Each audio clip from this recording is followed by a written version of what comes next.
What's up? Hey, hello, everyone. Wow. So today we are back, not going to be talking about Survivor, but we are going to be doing another Sequester related video because a few weeks back, probably months back by now, Alyssa and I reviewed Sequester Mini, the online version of Sequester. But today we are going to be talking about the Sequester live version and whether you should watch it. So my name is Rachel. I'm Alyssa, and if you guys don't know, Sequester is entirely hosted on a YouTube channel.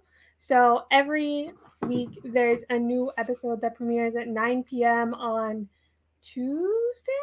Or Sundays. Sunday? Wow. Time doesn't matter anyway, kids. But every week a new episode premieres, and it's basically kind of like episodic television where they have it's all like nicely edited together and everything, and it's about an hour and a half long on YouTube. So that's where you would watch Sequester if you want to watch Sequester. But we're gonna give a little bit of a rundown of how it goes and then whether or not we think you should watch Sequester. So like Alyssa was saying, it does, I guess, like you're saying, episodic TV, which I guess is also becoming a little bit like defunct nowadays since everything is being posted on streaming services like Netflix. And a lot of new people are watching Survivor on Netflix. And I've been reading the Reddit and stuff like that. And people are like, oh, yeah, I probably won't watch it live. I'll just wait till another season gets posted on Netflix. And I'm like, I'm like, I sort of do that for other TV shows, but never for Survivor. So I guess that's a little bit scary if people aren't willing to watch episodes of TV anymore, but that's a whole nother conversation. So yeah, it's posted every single week online. And so season 4 is airing right now. The premiere of season 4 just was posted or premiered last Sunday. So episode 2 will be up this Sunday night. So the day that we're podcasting this.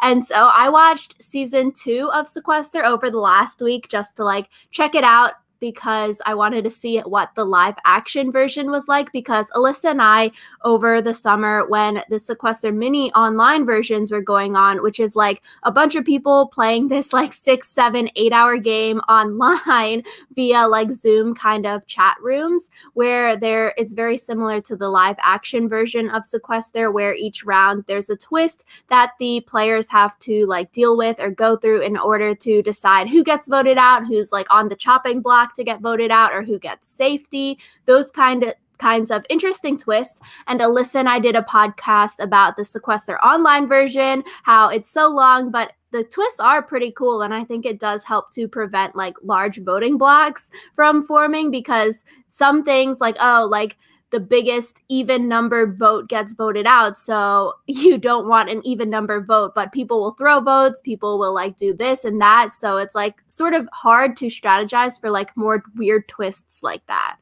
Yeah. And so the twist this episode was really interesting because it kind of involved people in their own alliances kind of having to turn against each other.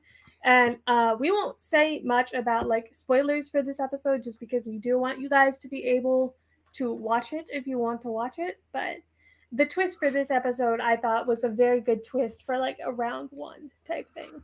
So Yeah, it was like safety and exile. So like the first person, random name drawn out of a hat, they get safety, and so they aren't able to be voted out for this round, and then they pass off like exile to someone else, so they are eligible to be voted out, and then the exiled person passes off safety, and it's sort of like a chain like that. So I thought it was interesting as well. The season 2 premiere also had a similar kind of like twist of safety exile, where they got green or red jerseys like if you're safe or not kind of thing. But with this, only the exiled people could vote for who's going home out of that group, and all the safety people, they just didn't get to vote. They were just chilling, hanging out. But the strategy was cool, I think, because it's like, oh, when you get exiled, now do you also bring your friends into exile? So that sort of gets you safety while you're exiled, because if you have more friends who are up for elimination, they're not going to vote for you for elimination, but you're probably going to vote like the lone person out when you're on the exile team. But also, do you want to bring your friends into exile? Because there is a chance that like one of you is going to go home. I feel like personally, I would just not want to be in that group of people eligible for elimination. I think the best way is that you get the green jersey and you're safe. Yeah, but so naturally that caused a lot of drama, and I thought it was kind of an interesting, I guess, first look at the way sequester drama can go, because I feel like sequester drama is very different from survivor drama. Because I think the one thing I don't like about sequester and like the way they do twists is that it actually is much harder to strategize, because I think with survivor, if you have like a solid alliance, then you like kind of know what's happening, and obviously people flip on their alliances all the time, and people also, I assume, flip on their alliances in sequester. But it's like, even if you have a really strong alliance in sequester, if you get a random ass twist, you could still end up going home. And I guess I don't really like that element of it, because I feel like people who are strategically and socially good at the game should be able to win and not just be voted out because of something dumb. So, Yeah, I think that's something that you brought up when we were talking about the Sequester online versions, how a lot of times, and I think we talked about it, like a lot of times it is just sort of like random or luck based, like, oh, who's on the wheel and like who gets voted out kind of thing, because some things are like literally names in a hat or names on a wheel. And so I can see where like that frustration comes from for people if you're watching. If you do like more structured things, then something like Sequester, the online or the live action version might be sort of difficult to watch if like you do like that kind of structure and like, okay, trying to figure out where things are going to go, because just some of the twists are so random. It's really hard to follow if like if you're not paying close attention, I think. And so I can definitely see where that frustration comes in. I do like having more of these like random kinds of things, as long as you're not too invested in all of the players, that like, oh, your favorite player gets voted out because of a like draw or something, and you're like, ha, that sort of sucks. But as long as you're not too invested, then it's fine, because then you're like, okay, let me go where the wind blows. I will watch this for fun. If you're not like super into the strategy and you're like, ah, this person was the best strategist and then they got voted out because of XYZ, a hat draw, something like that, then you might have some problems with the show or like watching it. You might feel like super angry. But I think if you just sort of like watch it for fun, watch it for what it is, it's a little bit less frustrating. And I personally do like having like the twists each round, because I think it sort of prevents the large voting blocks from happening. So sort of like Big Brother All Stars or like pagongings. I'm not a fan of those. So with the twist, I think it does help prevent like one large group from just dominating it. And I think you do see that where like a lot of people are trying to form those alliances day one, but like they're not really going to last if you have to do like random twists each round. yeah. And I think what happens a lot is the strategy of sequester is then to have like one or two people who you're like ride or die with, and then you can kind of like get a chain of like, if you're ride or die with two people and one of your ride or dies is ride or die with another person, then it's like you kind of get an alliance by proxy, which is interesting. I will say that I enjoyed this format of Sequester, the Sequester Live, better than Sequester Mini, just because on Sequester Mini, because you were watching it as it was happening, you basically had to be the one trying to determine like what conversations are important to ask, what conversations aren't, and you don't really get the like confessional style thing where people tell you like, oh, this is what I'm thinking, because like they're almost never alone in a room, and if they are alone in a room, then they end up like getting voted out or something because they're not talking to anyone. So I do like that Sequester is like edited so that you can kind of follow the plot better. And I think that was one of my original gripes with Sequester Mini, was that it was really hard to follow sometimes. Yeah, I can definitely agree. I think Sequester Mini is very like anxiety inducing, because there's like 6 chat rooms and then you get to pick, and like people are talking really quick or like shouting at each other, and then you're like, I feel like it's very overwhelming. So I do like the TV show format better, because it's more like palpable, easier to swallow kind of thing. And it's just more like of an easy watch. And it's like only an hour or hour and a half or whatever a week versus like sitting down for a 8-hour game on a Friday or Saturday night. Those are like long and like, I don't know, there's a lot of breaks and stuff. It's just a lot more time commitment to watch. And so I don't know. I really like overall thoughts, like the editing of it. I think the editing of this season so far is a lot cooler, I think, than season 2 that I've seen. Like they had drone shots in this premiere episode. It's easier, I think, to hear the people. I feel like in season 2, I was often like, oh, like, what did they say? I couldn't hear that kind of thing. So it seems like maybe people are wearing mics, but like you could hear conversations or they were captioned that like you could understand what people were trying to say. They had a lot more confessionals. So like you really got a narrative and it was just so nicely edited, I think. Like kudos to that team because like the editing and like the whole production is just really good considering it's sort of like a, I guess like, I don't know, like a fan-made kind of like TV show. I'm not sure their budget, but like it's really cool. Yeah, it's pretty low budget. The prize for winning is $2,500 for 7 days of being sequestered together.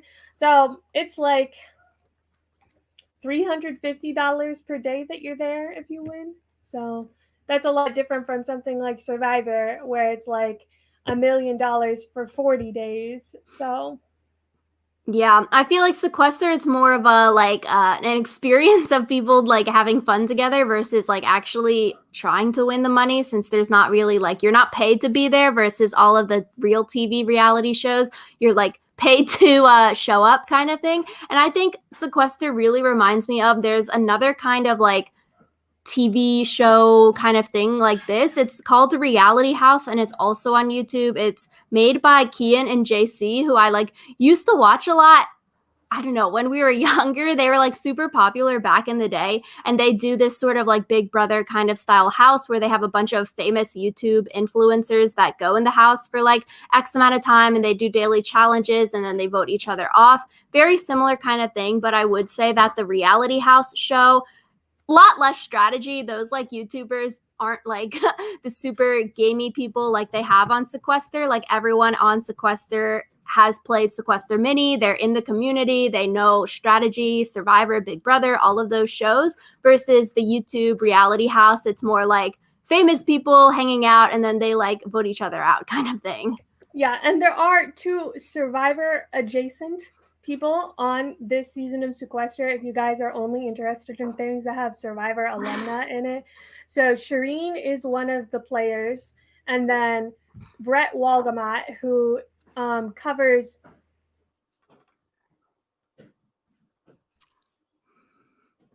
I think Alyssa, did you freeze? Oh no, did I freeze? Yeah, you froze on my end. Sad. I'll repeat it just in case it also froze on the YouTubes.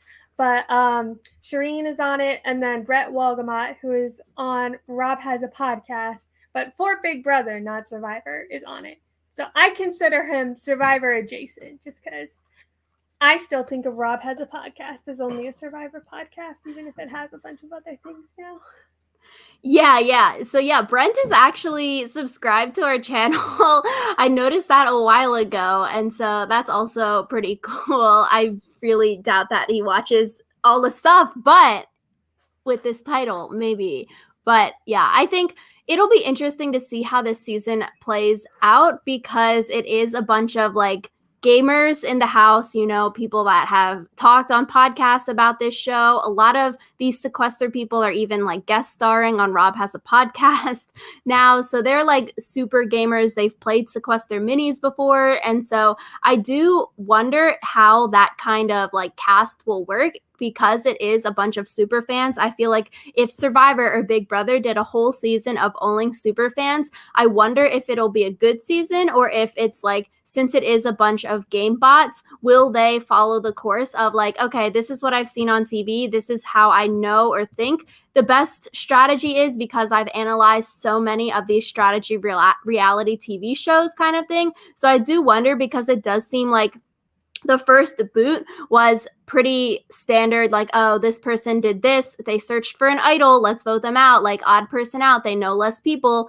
So that seems very like game body strategy wise. So I do wonder if it'll be more like strategy driven, like, okay, this is how a gamer plays the game, or will it be more like wild card? Because I do think for interesting seasons, and that's why like Survivor doesn't cast 20 super fans, is because you do need those people that are like less knowledgeable or more wild card. They don't really go with like logic, because then that adds a little bit more randomness into the game.